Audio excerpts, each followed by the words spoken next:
PFI के खिलाफ एक बड़े स्तर पर छापेमारी हो रही है। असम में पॉपुलर फ्रंट ऑफ इंडिया के नेताओं कार्यकर्ताओं पर पुलिस के छापे जारी हैं। यहां पीएफआई से जुड़े 21 लोगों को गिरफ्तार भी किया गया है।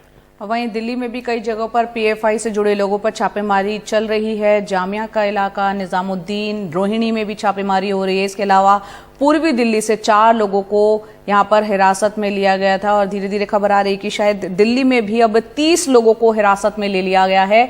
कर्नाटक का अगर बताएं तो वहां पर पीएफआई के सदस्यों पर पुलिस की बड़ी कार्रवाई हुई है। बीदर, कोलार, बागलकोट, विजयपुरा, मैंगलोर में भी ये कार्रवाई हुई है और उससे जुड़े 25 लोगों को एहतियातन हिरासत में पीएफआई से जुड़े लोगों को लिया गया है। महाराष्ट्र की बात करें तो महाराष्ट्र के औरंगाबाद, सोलापुर में भी छापेमारी हुई है। वहां भी कुछ लोगों को हिरासत में लिए जाने की खबर है।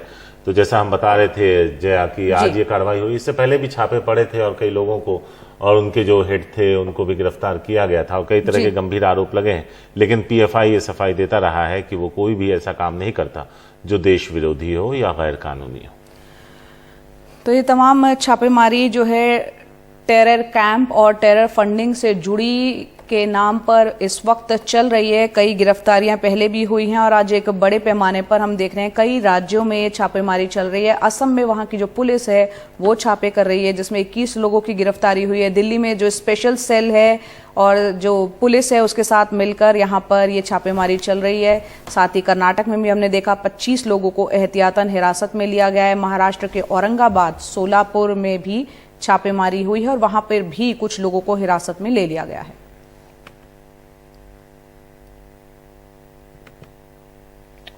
यहाँ पे अदिति देखें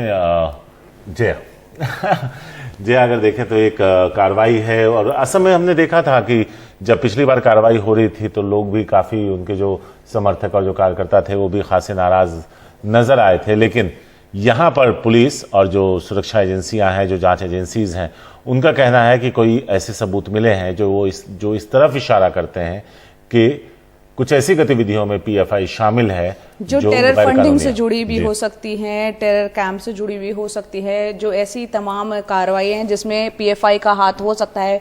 हालांकि जो गिरफ्तारियां हुई हिरासत में लोगों को जिनको पीएफआई से जुड़े को लिया गया उसके संबंध में कई जगह हमने देखा बंद भी किया गया कुछ राज्यों में और कई जगह प्रदर्शन भी हुआ। कुछ देर में हमारी सहयोगी नीता शर्मा हमारे साथ जुड़ेंगी। आज जो कार्रवाई हो रही है बड़े पैमाने पर आज भी ये छापेमारी चल रही है और इसमें पुलिस की शारीरिक हम देख रहे हैं अहम भूमिका आज नजर आ रही है। नीता शर्मा हमारे साथ जुड़ गई हैं।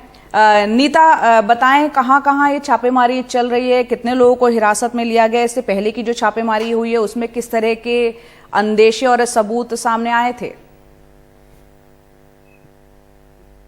ये जो छापेमारी है ये भी कंट्री वाइड चल रही है, लेकिन ये लोकल जो पुलिस है वो कर रही है। जैसे दिल्ली में special cell along with local police छापामारी कर रही है। निजामुद्दीन में, शाहीन बाग में और भी कई एरियाज में अभी तक 30 लोग जो हैं वो डिटेन किए जा चुके हैं सिर्फ दिल्ली में। ये सबसे बड़ा आंकड़ा है पीएफआई डिटेंशन को लेकर। इससे पहले कर्नाटक, महाराष्ट्र और केरला जहां पर 20-20 लोग पिछले हफ्ते गिरफ्तार किए गए थे, लेकिन अब दिल्ली में 30 लोग जो है वो डिटेन किए गए हैं। कल एनआईए ने जब पिछले हफ्ते छापामारी हुई थी 106 लोग गिरफ्तार किए गए थे, उनमें से 45 लोग जो हैं वो एनआईए ने गिरफ्तार किए थे। 5 नए केसेस एनआईए ने रजिस्टर किए थे। उनमें से एक जो दिल्ली का केस था उसमें 19 एक्यूज थे।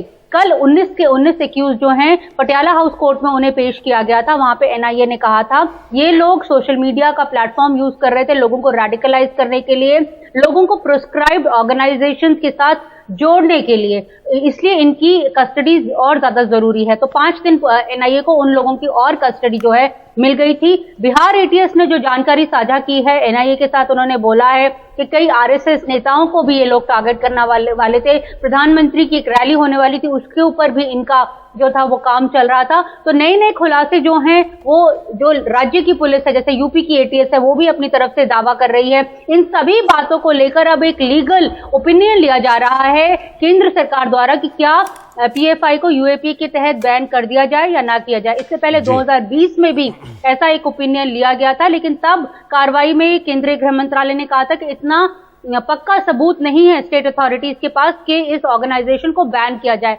लेकिन अब जिस तरह से कार्रवाई हो रही है, केंद्र भी सख्त हो रहा है, सेंट्रल एजेंसीज भी सख्त हो रही हैं, लोकल पुलिस भी सख्त हो रही है, उससे ऐसा लगता है कि जो लीगल कार्रवाई है उसको लेकर जो इस बार केंद्रीय गृह मंत्रालय है वो भी काफी सीरियस लग रहा है कि इस ऑर्गेनाइजेशन को बैन किया जाना चाहिए या नहीं।